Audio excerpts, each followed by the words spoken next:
everyone, my name is Ashley Wanjiko and I'm a game designer by profession. I've been in the industry for 5 years and I've worked on multiple games that span from PC to mobile.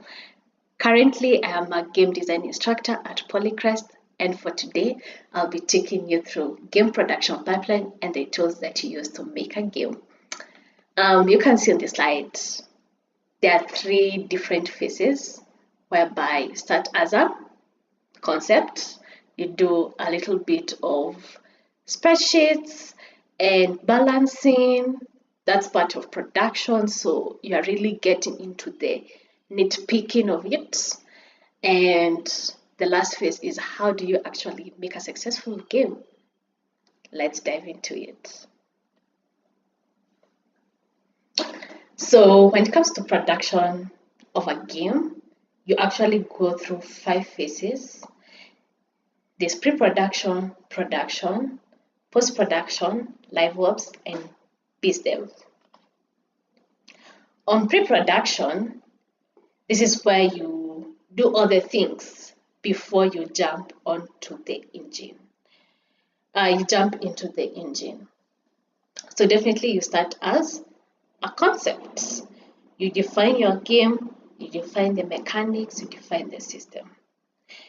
And after that, what do? You decide, how will my game stand out in the market? So you have to do market research and benchmarking based on the kind of game that you're creating.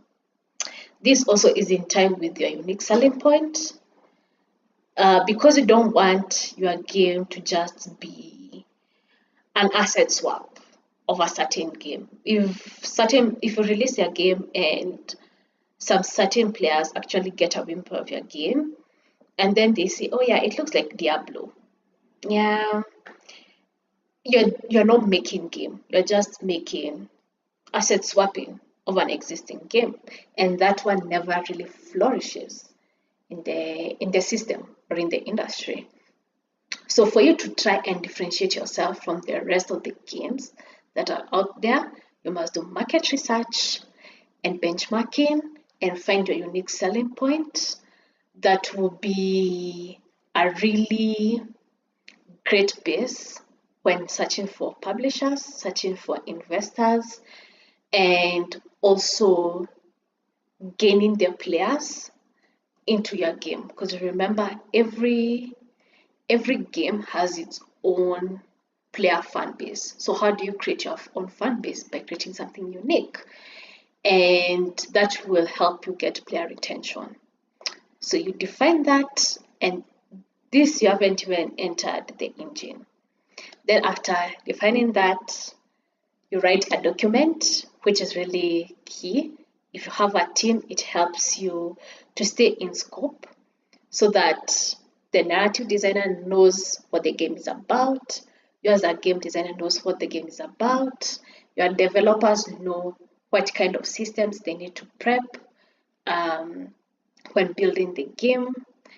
And also this pitch document or GDD is also used to sell your idea to investors and publishers when your game is really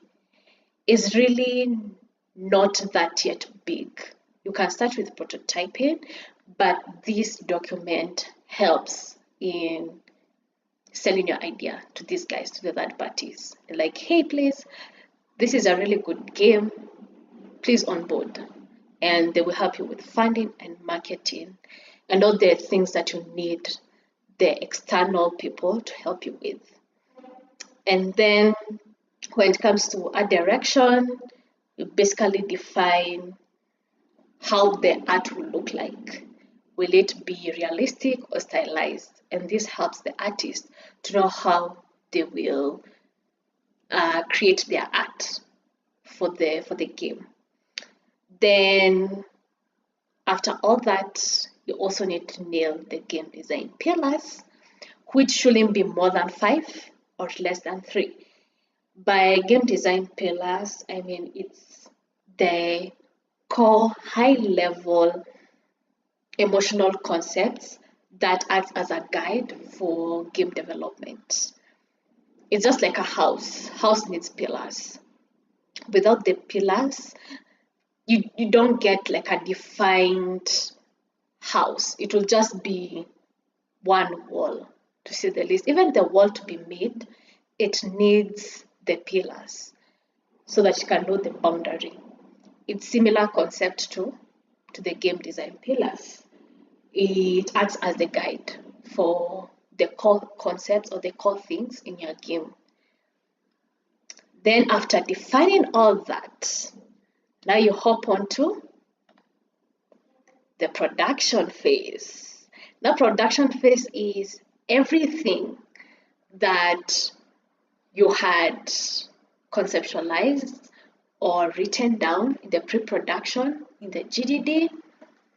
Now you toss it into implementation in the engine, where there'll be asset placements and asset creation, sound design, scripting of the systems.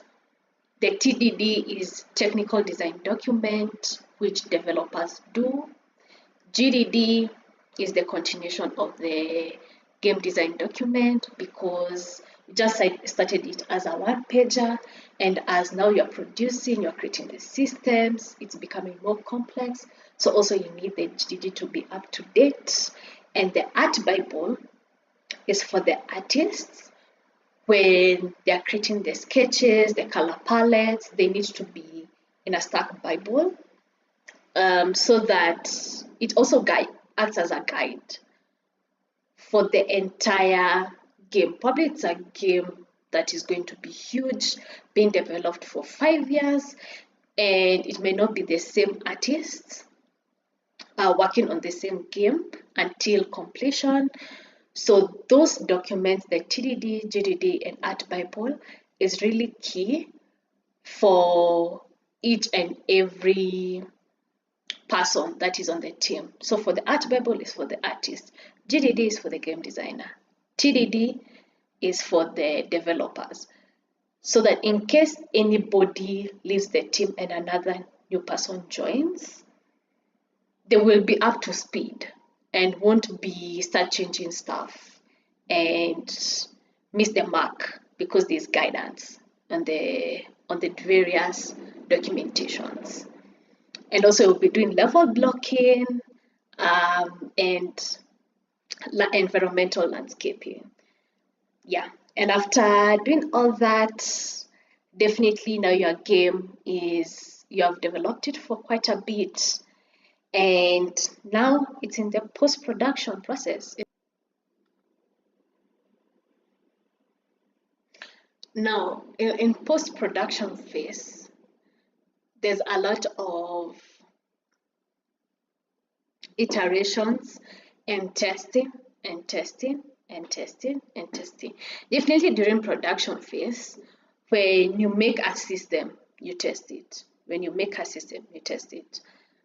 But now, testing the entire system from beginning to end, probably not the entire game, or just where you have reached and you want, be like, okay, this is good demo, I am ready to release it to the people.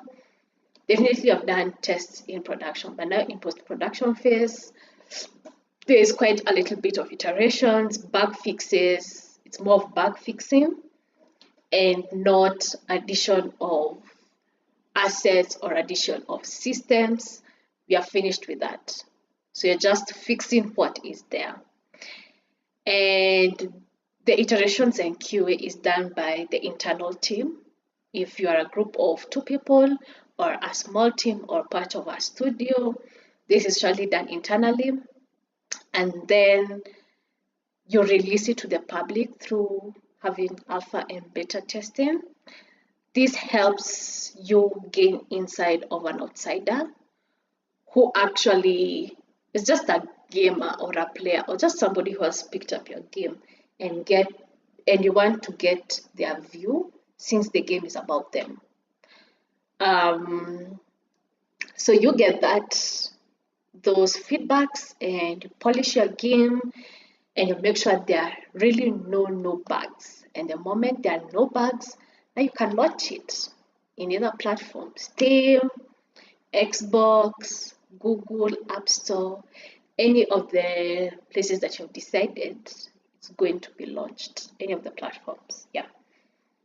And then after launching, we have live ops. So you have launched your game. Remember, this game needs to have life because you can't just, okay, there are people who just make a game to test the market and they don't have any plans for it, and that's okay to just end at post-production. But if you're looking to explore further with your game, that's when live ops comes in. So now you're building on top of what you have created or what you have launched. So it's a lot of content updates, that's DLCs. You can add DLCs that's downloadable content, and then maintenance. You're maintaining the foundation or the what you had created first. So it will be that cycle: maintenance, content updates, maintenance, content updates. And then now the last but not least is the bizdev. So bizdev comes last, but okay, it doesn't really comes last. It's seen in all the phases as you continue building. And bizdev is really, really key because one, there's market analysis that you do in the pre-production phase, which is really key to know your competitors. It helps you with the budgeting because also you'll be analyzing how much is the budget. I'm trying to create something like GTA. So what was the budget of GTA? And budgeting is really key because when you reach out to investors and publishers, you'll be asking a certain amount of money, or I'll be targeting certain region for my marketing. If it's US, it will be higher than Africa. If it's Europe, I'm not pretty sure of Europe market pricing, but probably it might be slightly higher or lower than US. You need to do that. You need to do the market analysis to be able to do the budgeting when reaching out to the investors.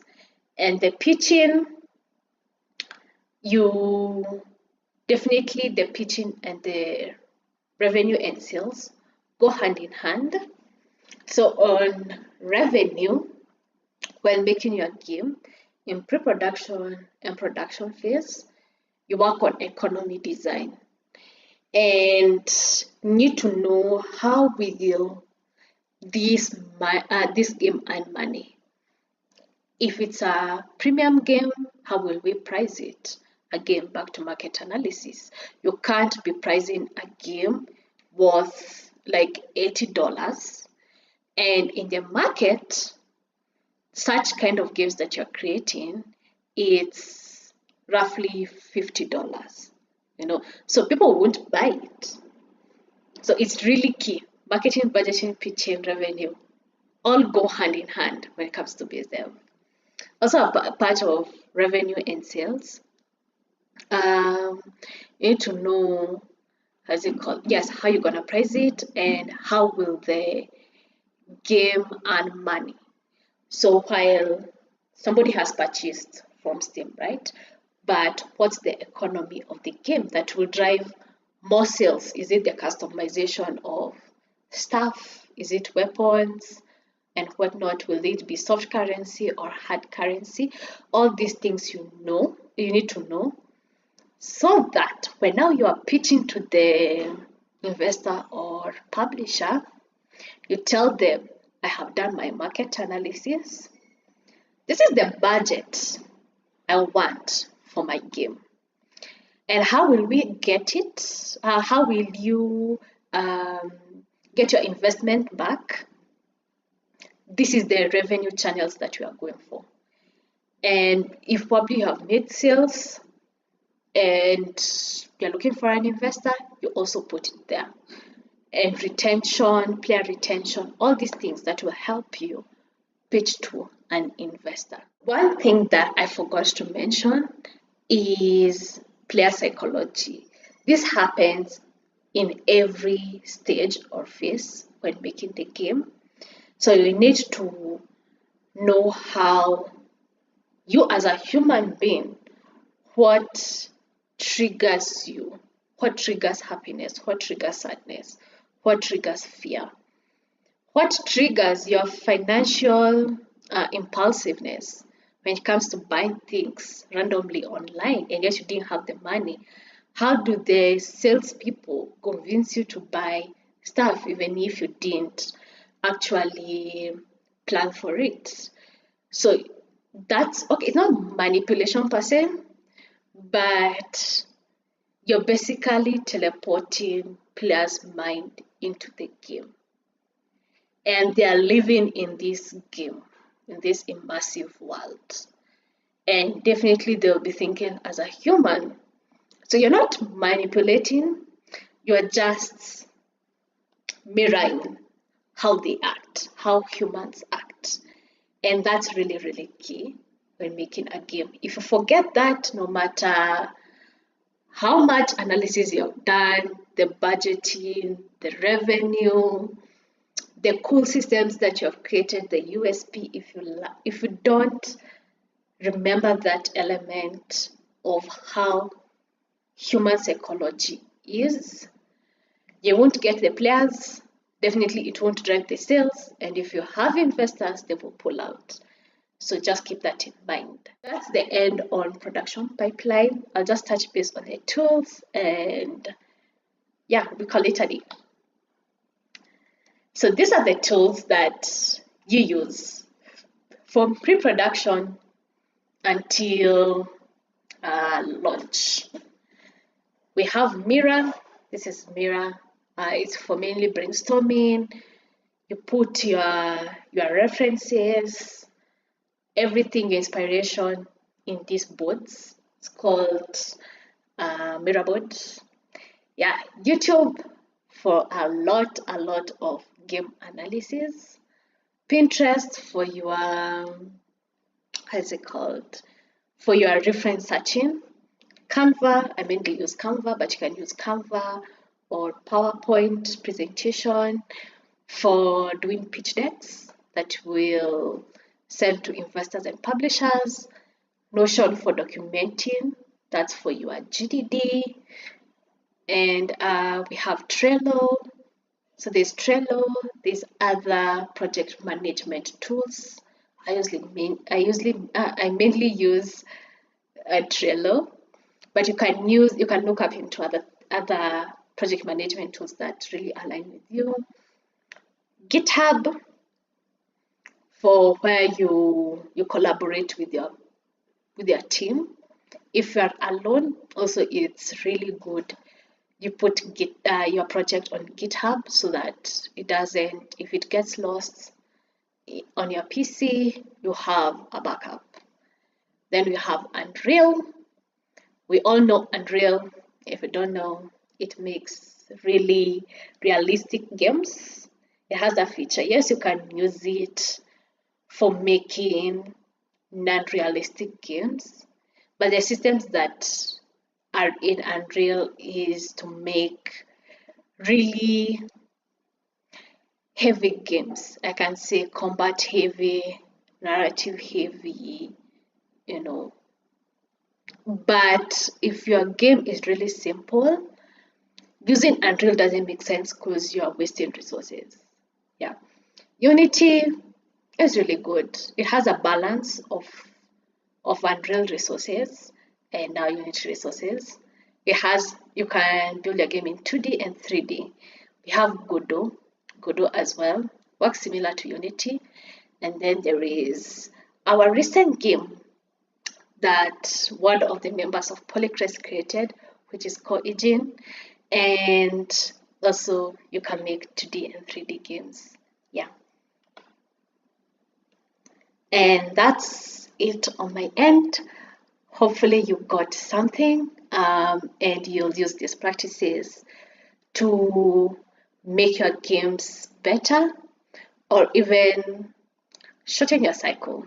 Because at times people go back and forth. You start with this thing, and then you remember, oh yeah, I forgot to do this stuff in pre-production.